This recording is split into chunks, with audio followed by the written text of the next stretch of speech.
Hey NASCAR fans, I'm Shelby with Furniture Row Racing, and you're watching episode 1 of the Race to Daytona, presented by Bass Pro Shops. For the next 3 weeks, we'll be giving you a behind-the-scenes look at the Furniture Row Racing team's journey to the Daytona 500 on February 18th. Tune in each week for special guests and live interviews and a live Q&A session. Today I'm here with Joe Garone, Furniture Row Racing's General Manager. Thank you for joining us today, Joe. Oh, absolutely. Thanks for having me. So to get us started, can you tell us a little bit about what you do and what your job entails for Furniture Row Racing? Yeah, at this point, it's really about making sure that the team has got all the resources that they need to get the performance out of the cars, and as it relates to our sponsors, making sure we're delivering everything we need to for them to be successful. Right. Well, today, as you know, we're here to talk about the preparation for Daytona. Can you give us a little insight about what you guys are doing to get ready for the big race? Yeah, you know, this time of year is just brutally busy. We've got all the equipment that we just ran the year before that's been in service on the road for the whole season, so we have a short 2.5 month period to get all that equipment rebuilt, cleaned, stuff restocked, and then in the middle of all that, of course, building 3, 4, 5 Daytona cars and starting on our intermediate cars for Atlanta and the intermediate tracks come up afterwards. And that all starts in this short period, and that's what we're doing. Right. So it sounds busy but exciting all at the same time. Earlier this week, we caught up with Furniture Row Racing's Director of Engineering, Matt Faulkner. Let's take a look. The thing I look forward most to Daytona is probably winning it. A couple years ago, we almost won. We lost by like 100th of a second or something. And I think we all thought we actually won for a second there. So I feel like we all know what it feels like to win the Daytona 500, even though it was only for a second. And hopefully we can get that feeling longer this year.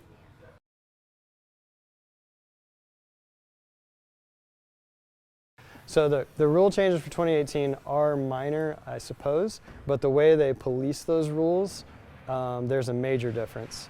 And mostly that involves laser scanning the bodies of the cars instead of using templates. It's something we've never done before. It's something NASCAR's never done before. And it'll be interesting to kind of be part of that work in progress and see how that evolves over the first few races till we become comfortable with that system.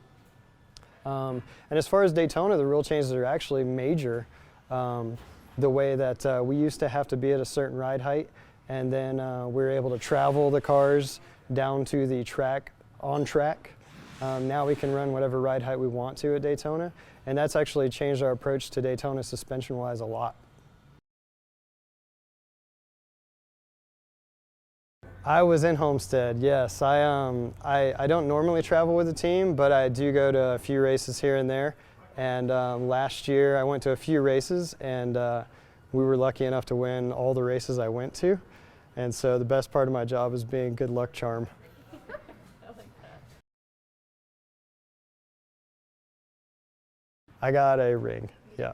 So it's hard to pass that up. Yeah, it's a pretty big deal. Yeah.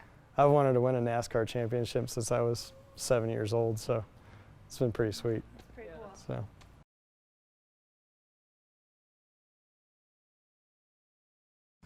If anything, I feel like everyone's trying to catch up to us, which is nerve-wracking. We've never been in this position before. And then if anything else, we kind of partied away a month after the season.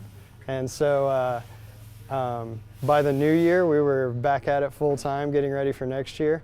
I totally understand why it's hard for teams of any sport to repeat because it is distracting to win, so to speak.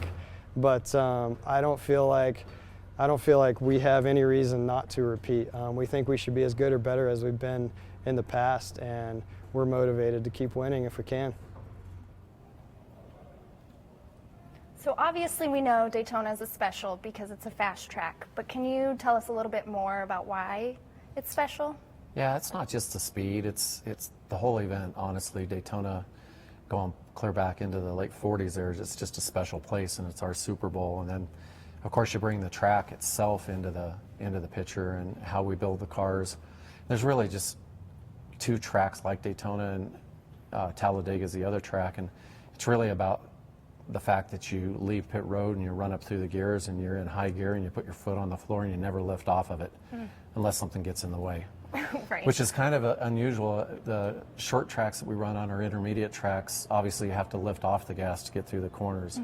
So it really puts it into a different category. And the other thing that is really different about it is the only way to go faster when you're at terminal velocity is to take drag out of the race car, which is the force on the body from the air. So the cleaner we can make the body, the less drag we have, the faster the car goes. It's just like adding horsepower to the engine.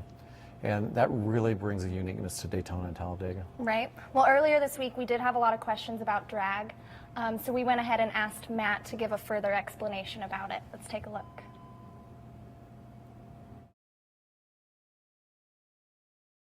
It's kind of a terminal velocity thing. So the car goes as fast as you can drive it. The radius of the corners of the track are so big that you never have to lift off the gas all the way around.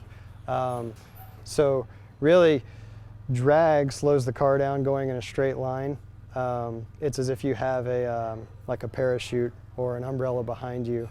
That would add drag. And so in essence, what we try to do to the cars is reduce any drag effect that there might be on the car to help its terminal velocity or speed on the track go up. That was a great fan question we had. Don't forget to be sending in your questions, as we'll do a live Q&A session here shortly. But first, let's take a look at what fabrication manager Jonathan DeHart has been up to.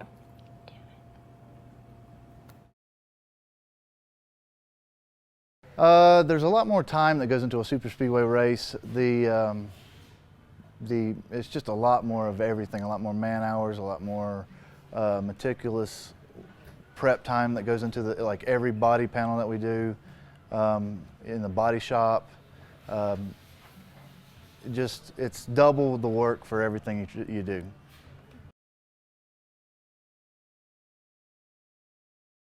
It's a different build altogether, and the cars are a little bit harder to build, but just the pressure of it being Daytona and trying to build the best car you can possibly build and send the best thing that we can possibly send.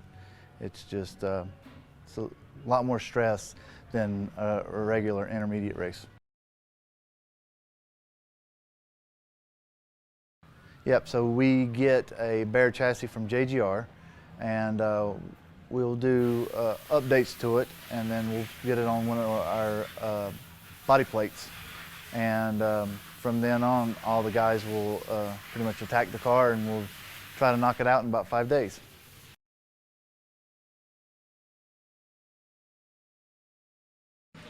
No, the best part about working here is from day one, if you wanted to learn something or be a part of something, it's as much as you want to take on. And that's what larger teams, you're pretty much locked into a box of this is what you're going to do and this is when you're going to do it. Here they give you the freedom that if you want to learn something new or do something different, if you want to do it, then it's there.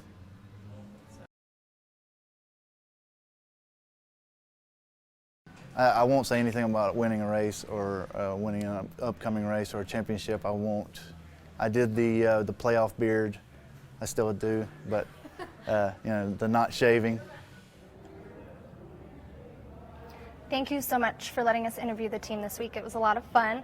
Now it's time that we move into our live Q&A session, so go ahead and start sending in your questions and we will ask Joe. Our first question is, do you think Martin Truex Jr. has a chance to win the 60th running of the Daytona 500? Oh, absolutely. Yeah, we're confident that we can, barring any bad luck, that we can certainly get in position.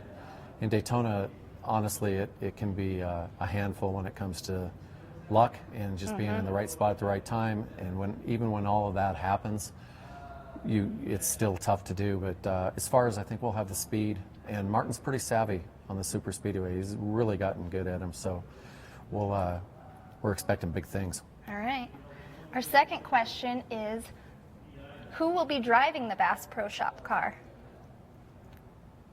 Martin Truex Jr. We hope so. I huh? hope so, yeah.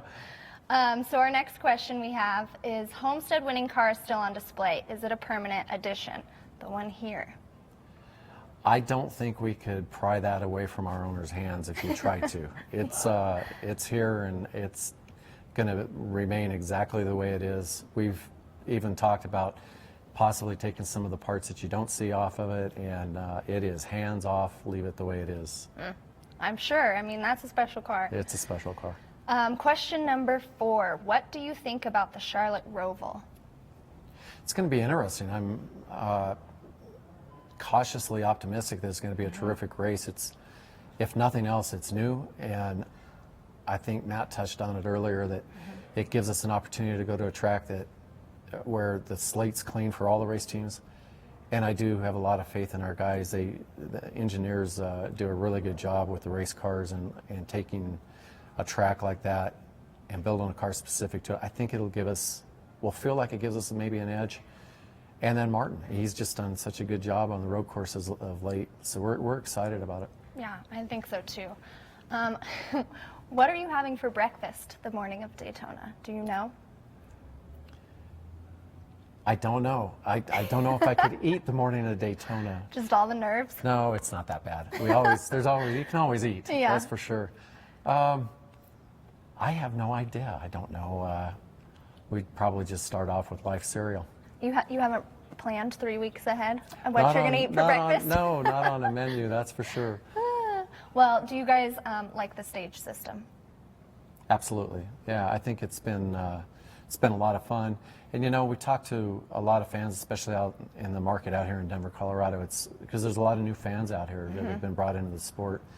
And it's interesting to sit and talk to them. I always try and do like a mini interview just to get their perspective, and it's been well received by just about everybody I talk to. I think so too. I've had the same response when I've asked about it. We have another question about, are there any changes to the rules this year that affect race preparations? There's some. In some cases, the rule changes this year are minor. I'd say the biggest changes that have an effect are, on the cars anyway, are going to be at Daytona. They changed the ride height rule, and we've been working hard on figuring out, what the car is going to want and the clearances. It's real easy to hit the racetrack there, so we're working hard on that. And then the rest of the changes, I think, that are going to be tricky is in the inspection process. We've gone from a template system to fit the bodies to a scanning system that takes a surface scan and actually builds a digital model of the car, and they look at the car as a whole rather than just in the area where the templates fit. And how we get through that process week in and week out as a series is going to be rocky, to say the least, I believe. But teams always seem to figure it out, and I think we'll, at the end of the day, get it all figured out. Right. Yeah. Well, what does it feel like to win your first championship? It's incredible. It's probably something different for different people, but for me, goes clear back to when I was a kid and got involved in racing, and you set a goal and you strive to achieve the goal, which can be a race win and a championship. And there's a lot of people that unfortunately never make it to that pinnacle, and to be able to have done that is it's surreal. It's really, it really makes you look at yourself and what you're doing and say, okay, now what? What's the next goal that we set for ourselves? And for me, that's obviously winning another championship. Right, and going for there. What's the atmosphere like in the shop these days because of the championship? It was a rough off season as far as not winning a championship before. We really didn't realize all the commitments that you get from the media, in particular for Martin, but even the race team. We've done several things as a team to make sure we get in front of our sponsors, and it finally settled down. I think Matt referred to it as partying earlier, and it's like, yeah, well, that isn't partying, that's work, and just a different kind. So we finally got settled into working on the race cars and doing what we do best, and everybody has a high step in their walk and a lot of anticipation for the start of the season. And I can imagine a lot of determination, a lot of focus to try and do it again. Yeah. We have a Twitter question. What is your favorite part about Daytona? I love the racing. To have a hopeful field of cars at times bunched up within, maybe 50 to 100 yards four wide, it takes your breath away. Even on the other hand, you're also looking at possibly wrecking a car, if not half the field or more. Right. But having that threat there builds a certain amount of excitement in it, and it'll put a knot in your stomach the whole race. And that's my favorite part, is the racing. Let's see. How many man hours does it take to build the cars for the 500? I can't accurately answer that because it's an enormous amount of man hours. If it's something you probably don't want to count, Right. and then talk to your owner and say, yeah, this is it probably doesn't balance out. But there's cars that we have worked on for the super speedways that have been in and out of the wind tunnel to the track and then refined before we go to the track for the next super speedway race. Oh, wow. And if they survive, they get refined again. And you can collectively add all those hours up to be just really astronomical before you finally check it off the list. But typically it's a couple hundred hours per car. Per car. Yeah. Okay. Let's see. What else do we have? We have another question. Which track is Martin's favorite? Do you know? Any track he wins at is his favorite That's racetrack. a good answer. Last year he stacked up some new favorites, and there's some more on the list that I know he'd like to check off that list as well. To put it on there as well? Yeah. Do you or your team have any special pre-race rituals? That's a good question. Probably some of the individuals do. I can't say that there's a specific thing. The last couple of years, the inspection process has been so tough. Just before the race, we're generally still going through inspection and many times we're the last car to finally get out on the line. So collectively, we try and do a team meeting an hour before the race, and sometimes not all the guys get into it. And it's been scattered, but I think I'd have to say probably eating lunch when that finally happens. Trying to get some food, I guess? Trying to get some food in them, yeah. Oh, well, let's see what other questions we have here. We have this question. They ask, do you miss driving a car yourself, like the good old days? Absolutely. I got into racing because I enjoyed racing, driving, and I stepped out of it just to learn more about the sport so I could advance my career. And that turned into a 6-year run with local driver Rick Corella here, and I never made it back to driving again. And I do miss that. So I take out my energy on the street every now and then and end up getting slapped and back to reality. I'm sure. Okay, let's see. You've won it all. We've had a similar question, but you've won it all. How do you keep up that kind of energy and hunger going into this season? I think the bottom line is we're a group of people, and I think racing as a whole is this way, that really do this from the heart. We do it because we love working on the cars and love competing, and I just think that carries you through. I don't think you have to dig much deeper than that. Because when you show up to work every day, you do it whether you get paid or not. I would say most of us would be at the local racetrack pouring our guts into racing on Saturday night if we weren't doing this at the level we're doing it. And that carries you a long way. Terry asks, how many haulers will be making the trip to Daytona? We'll probably have 2, possibly 3. Obviously, the race hauler will go down. We'll have another hauler down with parts and a third car. And as potential, we'll have another single car trailer down there, but it's typically 2 or 3. 2 or 3.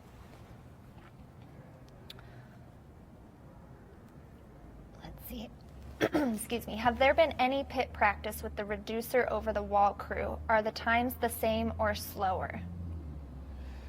Absolutely. Obviously, the whole series, all the teams are scrambling with their practices to try and come up with the best combination to get the fastest stops. And what we're seeing is some of the guys that were really good at particular jobs now are maybe not as good at that job, but good at a different job. And so you put those people in different places and try and get the choreography worked out to produce the best speeds. And I think actually as we go into the season, we're going to see that change as some of the guys perfect the new movements. You're going to see guys that weren't in particular positions possibly moving over and getting into new positions because they're better acclimated to those movements, and it's going to be really interesting to see. Yeah. What was your favorite paint scheme for Martin Truex Jr.? I can't step away from the matte black furniture row scheme, and it's the matte black is just so outstanding, and it might just be that I've been around it so much I can't get off of it, but I am really excited this year with what we're bringing now, though, with the combination of Bass Pro Shops and 5 Hour. The cars are very, very similar, and they look really terrific, and of course you can't leave auto owners out either, that blue that they come with it. Blue, So we have had some really terrific schemes, but the matte black is really good. Yeah, that's your favorite. I think that's a fan favorite too. Yeah. This question's from Jim, and he asks, do you have any place around Denver where you test? No, we don't. There's we used to go to Pikes Peak Speedway, and NASCAR changed the testing policies, and the track has gotten a little bit it doesn't work anymore anyway, so we can't test there. Okay. Ricky is asking, what are your goals as a team for 2018? Are there any certain races you would like to win? Well, the list would be similar to what it is every year. The Daytona 500, the Brickyard at Indy. Everybody wants to win at Indy and put that on their list. Right. I'd love to win the 600 again. I want to win them all. I think we all do. Yes. They're, yeah. And then Jack, we have time for 2 more questions. We have Jack's question, and he's asking what paint scheme you guys are running at the Daytona 500. That'll be, the 500 itself will be the Bass Pro on the hood with 5 Hour Energy on the sides. Okay. And our last question is, where'd it go? What's the most popular road food for the crew? Ice cream. Ice cream? Is there a specific kind? We have a freezer on our cart behind our hauler, and now not all the guys would probably fess up to this, but I see that door open up to where the ice cream's stashed, and popsicles and ice cream sandwiches slipping out of there all the time. That is hilarious. Ice cream's delicious. I can see why. Well, Joe, thank you so much for joining us today. It was a good time. That's all the time we have today. If you've missed part of today's episode, you can watch the full show on Bass Pro's YouTube channel. And be sure to tune in here next Thursday at 6 p.m. Eastern Time for another exclusive interview and team updates. Thank you. Good night. Thank you.